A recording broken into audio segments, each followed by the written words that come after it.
Hello everyone, সবাই কেমন আছো? অনেক তো হলো চিকেন আর ফিশ, তাই এবার একটা অন্য স্বাদের কিছু নিয়ে আসার জন্য চেষ্টা করলাম তোমাদের জন্য। তাই প্রথমে এখানে নিয়ে নিয়েছি 1 কিলো মাটন কিমা। এরপর অন্যদিকে একটা কড়াই গরম করে তার মধ্যে তেল দিয়ে দিচ্ছি।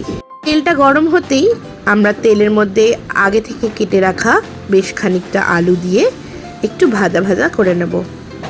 আলুটা মোটামুটি হালকা ভাজা হয়ে গেলে আলাদা একটা পাত্রে তুলে আমরা সাইড করে রাখব।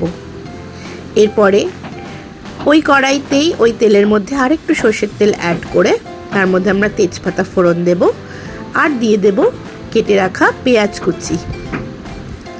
পেঁয়াজগুলোকে দিয়ে ভালো করে নাড়াচাড়া করে হালকা ভাজা ভাজা করব। এরপরে ওই পেঁয়াজের মধ্যে আমরা দিয়ে দেব চিনি,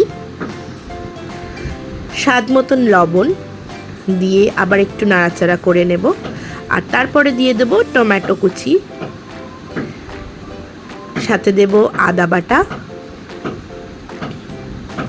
আর দেব রসুন বাটা। আদা রসুনটা পেঁয়াজের মধ্যে দিয়ে ভালো করে পেঁয়াজের সঙ্গে ততক্ষণ মিক্স করব যতক্ষণ না আদা রসুনের গন্ধটা চলে যায়। এরপরে আমরা ওর মধ্যে দিচ্ছি হলুদ গুঁড়ো, শুকনো লঙ্কা গুঁড়ো আর কাশ্মীরি রেড চিলি পাউডার কালারের জন্য, দিয়ে আবার ভালো করে পেঁয়াজটার সঙ্গে সমস্তটা মাখিয়ে নাড়াচাড়া করব যতক্ষণ না তেল ছাড়তে আরম্ভ করে।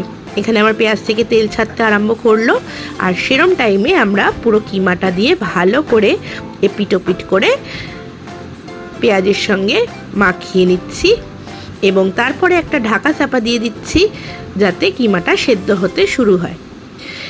ঢাকাটা সরিয়ে আমরা দেখতে পাচ্ছি এখানে কিমাটা থেকে জল ছাড়তে আরম্ভ করেছে। এরকম টাইমে আমরা বেশ খানিকটা গরম জল কিমার মধ্যে অ্যাড করে দিয়ে আবার ভালো করে কিমাটা নাড়াচাড়া করতে আরম্ভ করলাম। এখানে কিন্তু একটা জিনিস বলতেই হবে, এই রেসিপিটা কিন্তু আমার মায়ের থেকেই শেখা। যাই হোক, এরপরে কিমাটা যখন অলমোস্ট সেদ্ধ হয়ে এসছে তখন আমরা আগে থেকে ভেজে রাখা আলুগুলো দিয়ে আবার ঢাকা চাপা দিয়ে দিলাম বেশ খানিকক্ষণ সেদ্ধ হওয়ার জন্য। ব্যাস, আমাদের মাটন কিমা অলমোস্ট ডান, সেদ্ধ হয়েই গেছে। লাস্টে আমরা অ্যাড করছি গরম মশলা দিয়ে আবার নাড়াচাড়া করে নিলাম। রান্নাটা কিন্তু প্রেশার কুকারেও করা যায়, কিন্তু আমি কড়াইতে করতেই প্রেফার করি। যাই হোক, দেখে বলো তো কেমন লাগলো। তোমরা কিন্তু বাড়িতে রেসিপিটা ট্রাই করে অবশ্যই জানিও কেমন লাগলো। Till then, tata.